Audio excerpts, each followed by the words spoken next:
इस वीडियो में हम बात करेंगे डिलेड इजैकुलेशन के बारे में। पर्सन सेक्स जब करता है या मास्टरबेट करता है तो वो लगा रहता है और उसका डिस्चार्ज बहुत टाइम तक नहीं होता है। वो आखिर में थक कर ये प्रोसीजर ही खत्म कर देता है या वो सेक्स को एंजॉय ही नहीं कर पाता है।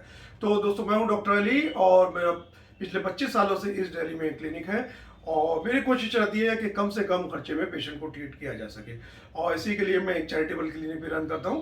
तो दोस्तों, वीडियो शुरू करते हैं। तो आज हम बात करेंगे डिलेड इजैकुलेशन की। तो इसके कुछ कारण होते हैं। तो सबसे पहले तो इसका कारण होता है सेंसिटिव ग्लैंड्स। ये मैं पहले ही बता चुका हूँ, सेंसिटिव ग्लैंड्स के ऊपर एक अलग से वीडियो बना चुका हूँ, उसका लिंक मैं दे दूंगा।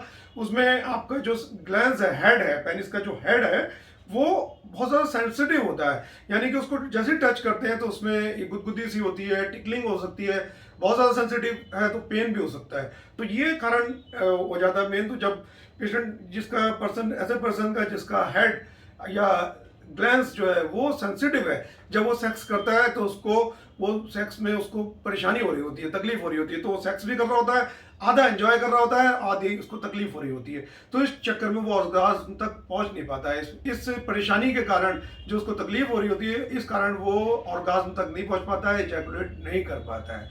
तो अब ये क्यों सेंसिटिव होता है ये मैं और वीडियो बता चुका हूँ। डिफेक्टिव टेक्निक होती है, सब्सटेंस पी बढ़ जाता है, कुछ और कारण होते हैं, तो वो आप वो वीडियो भी चेक कर सकते हैं।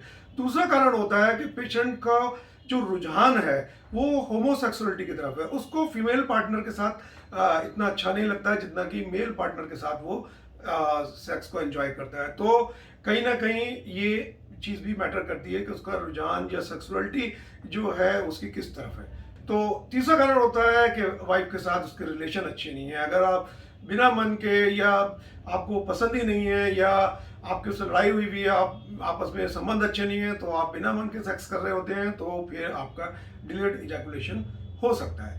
या फिर कुछ ऐसा होता है कि कोई आपके अंदर कोई गिल्ट है, कोई एंजाइटी बहुत ज़्यादा है, कोई अपराध बोध है, उसको लेकर आप सेक्स कर रहे होते हैं, तो फिर आप ये प्रॉब्लम आपको हो जाती है डिलेड इजैकुलेशन की। तो दोस्तों, इसका ट्रीटमेंट की अगर बात करें तो ट्रीटमेंट आप जैसे कि कॉजेज हैं, आप अगर साइकोलॉजिकल काज है कि आपकी सोच इस तरीके की, तो उसके लिए फिर साइकोथेरेपी काउंसलिंग पार्ट चलता है। आप कोई आपका सेंसिटिव ग्लैंस है, उसके लिए कुछ मेडिसिन हैं, लोकल हैं, कुछ एक्सरसाइजेज हैं, वो बताई जाती हैं।